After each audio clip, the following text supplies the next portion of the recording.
There were 4 speakers.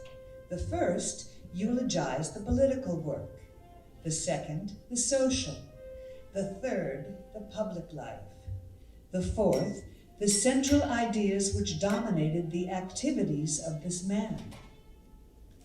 Afterward, they heard the sound of marches, voices of military commands, the trot of soldiers. And the rally and the public departed the park and left only the man in his statue. He was looking forward because, thanks to the whim of the sculptor, forward was the only way he could look. But there was a leafy tree which hid the panorama from him. He was in his most worn suit, the ceremonial one. A few days before his death, a new one had been delivered. It was sent back when the doctors lost hope of saving his life. This futile coincidence sealed his fate of being immortalized in an old suit. He stared to the front, fixedly and irrevocably. But like a blind man, he felt the quick-paced life around him, for he knew very well he had enjoyed it for years. And now he would watch it run, without touching it, without directing it, without shifting its course. From the vast domain of her own essence, the earth contemplated the man-made statue. She, clothed in the park, is the scene of this dialogue. She, the mother of all things, is one of the characters.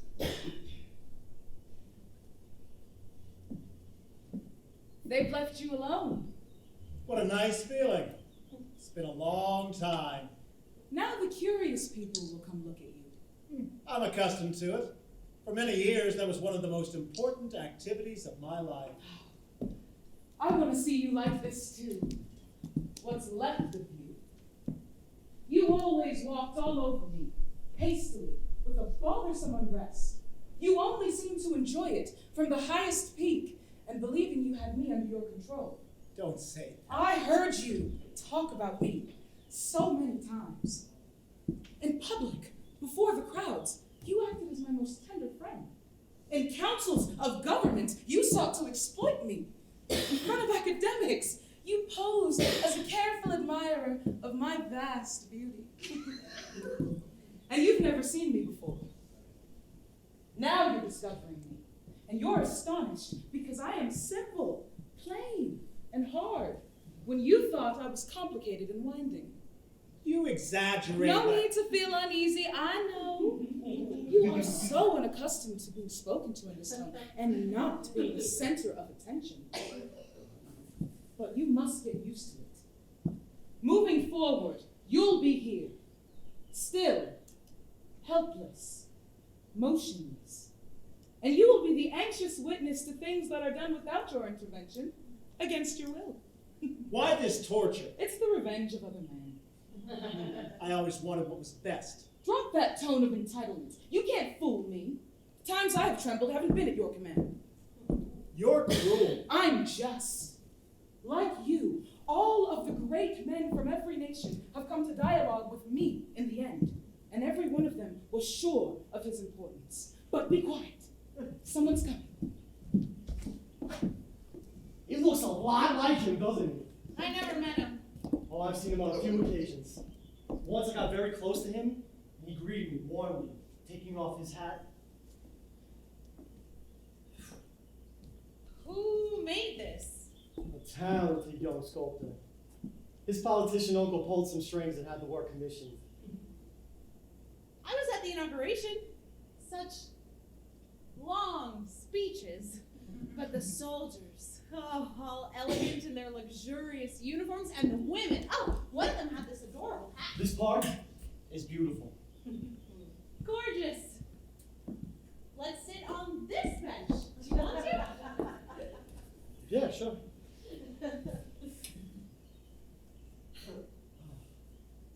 Stop. Don't think about him anymore. Remember, I'm at your side.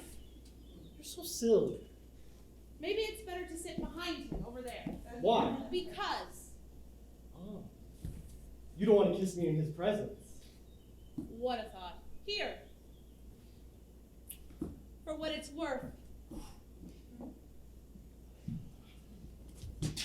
Did you hear? Yes, they talked about me. Oh, they've already forgotten you. Now they're enjoying their love. And my park. Our park. If it hadn't been for me, it wouldn't have been built. Perhaps you're right. Those who decorate my face aren't the ones who admire my beauty, but the ones who exploit it. You yourself. No more. Enough. You're unfair. All the time I spent standing on your back was at groundbreakings and ribbon cuttings of works to glorify you. Then why did you dedicate plaques with your name on them? You're unbearable. Look who's talking. I'm the one bearing you. But don't worry. Now with your metal suit, you are lighter than ever. I can't see you. They've set my eyes at an absurd height. But I can feel it. Green and brown. And your eternal fragrance comes to me made of every scent combined. It's true. I'm discovering you now. I'm filled with crazy desires to feel you. I never held you in my hands. I was a man condemned to feel through kid gloves, which are now transformed into iron mittens. Now, what about that iron fist your admirers speak of? It was hard but agile. It moved against the wind to frame my words. It pounded, signed, demanded, ordered, flexible and sure. Don't mock it. It guided a people, pointed the way to a bright future. You still believe in yourself. What would have come of that hand without the thousands of other hands always supporting you? They rose before you, but came from a warm, close contact with me. And because they returned to me, never saw your crooked right hand and sinister left arguing at grim crossroads of deception. You're trying to make me seem worse than I am. I want you to forget what you were and be what you are now. Here it is. Exactly. It's just like the portrait we have. He deserved a statue. Take off your hat. Oh, what a loss. He's sorely missed. Remember when he came to our town? Yeah, he listened to our complaints and to our wishes. And he smiled. Keep off the grass. Oh, it's so pretty. But look over there, they destroyed it. It was the bigwigs from the ceremony. Do you remember that hug he gave our priest? When he reached out his hand to Matthew? Matthew's hand was earthy. He had just sown those potatoes. He was so good. He said he was thinking of us at all times. And he promised us The hospital, that he couldn't build. the aqueduct. They haven't started the work. If he hadn't died, Ah, yes. If he hadn't died.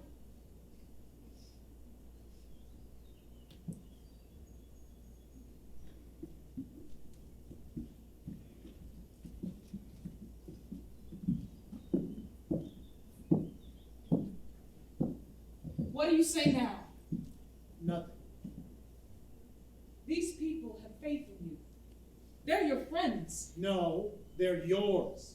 They smell dirty. They came from you and returned to you. Matthew gave me a dirty handshake. Dirty? Excuse me. Coated in soil and water. You promised them. Silence! All of my promises were sincere. Definitely. As promises. That's what I thought. The wind hits my It's face. been your best friend. Why? It swept away unpleasant memories. Don't talk like that. I don't want to argue with you. Fine. Seems I have new ears. Before I only heard noises, but now I hear murmurs and whispers. After 70 years, I see life up close now. It's simpler than I'd imagined. It reaches me in waves of warmth wrapped in laughter. Do you think, perhaps, they put you here so you'd stop being what you were? You have a symbolic mission. You are an example, a beacon, a path, an end. Keep your seriousness. There's a reason the sculptor wiped the tranquility of death off your face. Everyone's focused on themselves, on their simple problems or joys. The big things are those little things. Be careful. I see the leaves of the trees soaring, blown off by the wind. Deforestation was one of your platform issues, yet you failed to get the bill passed. Listen. Listen closely. That man goes to his home whistling and carefree. He is happy. Happy to He's be- a tax collector. Impossible. A few minutes ago, he seized the property of a widow. But he's smiling. He's forgotten about work. He's saluting me. He's thanking you for giving him a thankless job. Let me forget. Oh, so soon? That would be too easy. The praise of 4 fiery speakers is still ringing in your ears. I realize now the rhythm of life is slower than I'd imagined. Oh, well, it's about time. Politics is so hurried. And yet it took them forever to make this work. So much talk about problems and decisions. And there are parts of my body that are dying of thirst. So much shuffling of names on the payroll. Yours was on it for 50 years. Such an outburst of ambition. And yet, the sun always rises at the same time. You have a quick response for everything. That was one of your most brilliant qualities.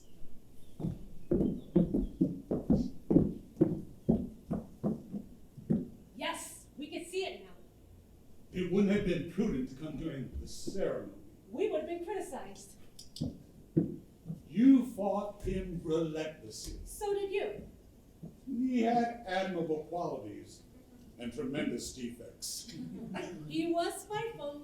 He was partisan He was unrelenting. and temperamental. Here's his disdainful gesture. You owe him a favor. No, I paid him promptly with silence. He never did anything for me. He gave you belligerence. Without it, the media wouldn't have covered you. We were bound to him, by friendship or by rank. His best years of struggle were our biggest days of triumph, But he always won. without defeating us. It didn't suit him. He needed us to argue with, to demonstrate his strength. And thanks to him, our names are at the top of the polls. He was a great adversary. Loyal. Gentlemanly. They made him a beautiful park. How much did it Who's cost? the contractor? We have to find out. It's possible, quite possible, this might be a free park. It's immoral. Let's go. Let's go. Disgusting. Do you remember what you said when you began public life? Your first success was a ferocious attack on a helpless opponent. Why did they choose this time of day? The afternoon is calm. It's not conducive to such sordid things. On an afternoon just like this, you called your cronies to your office for your most dramatic political blow. Won't they ever leave me alone? Never. They're still getting to know you. It's late. If you didn't know your people while you governed them. Remember what the second speaker said. He had a brilliant intuition for knowing and valuing his citizens. He was speaking of favors he's received from you. You take pleasure in destroying my merits. Your greatest trick was hiding your ignorance. You were bold because you didn't know how to be fair. Don't make me think. Old habits die hard. Feel the night enveloping me. Twilight. You're good. Although you try to make me seem merciless. I'm leaning on you, and the pedestal of this new glory feels solid. We should start life at the end. I would come down from this fixed iron more human and more conscious.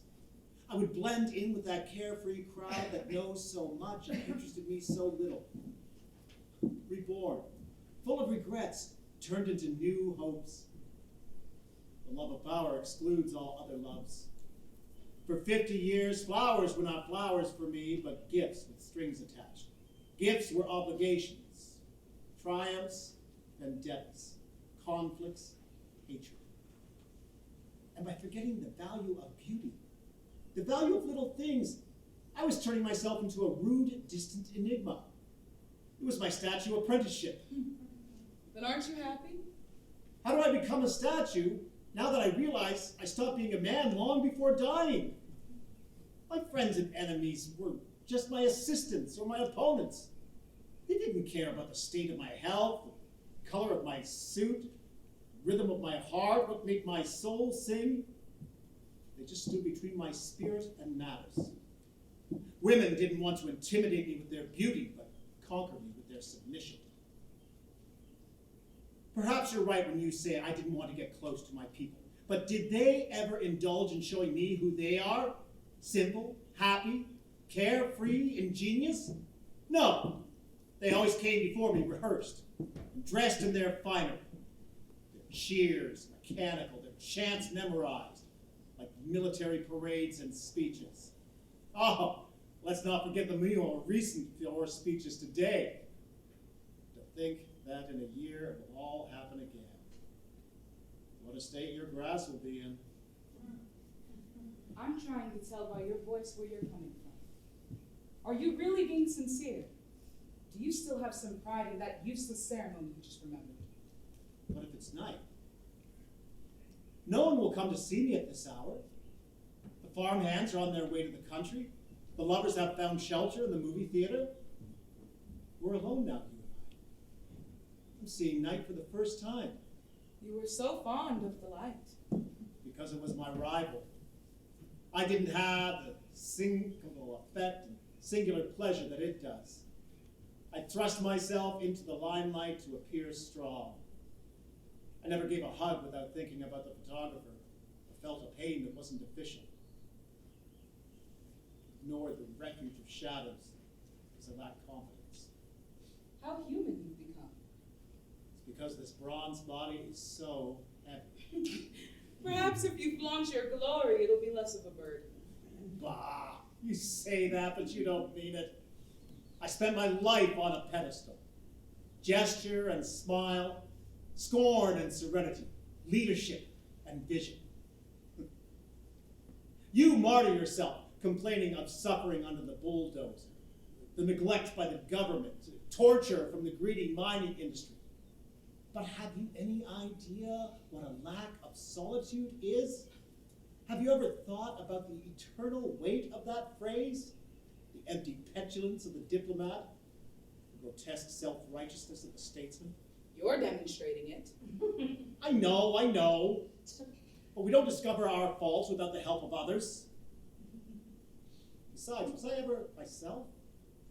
Didn't I have to see through 1,000 eyes? Decide with 100 heads? Govern with 1,000 hands?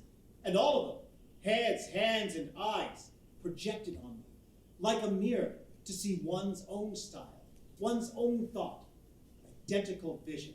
And thus, my reflection multiplied until it was the same whether being punished, dispensing justice, or breaking the law. By imposing my will on other men, I made them all seem like me. Do you still believe that? No, not anymore. I have suffered a laughable disappointment. A moment ago, everyone took off their mask, even me. Still, they don't leave me alone. You've already seen it. They haunt me, they stare at me, they insult me, they hide behind me. Thankfully, there are nights and shadows. And there's you. They will never forget me. They needed this bronze to make history. As if the Daily Gazette wasn't enough. Oh my God. I hope they don't put me on a postage stamp. The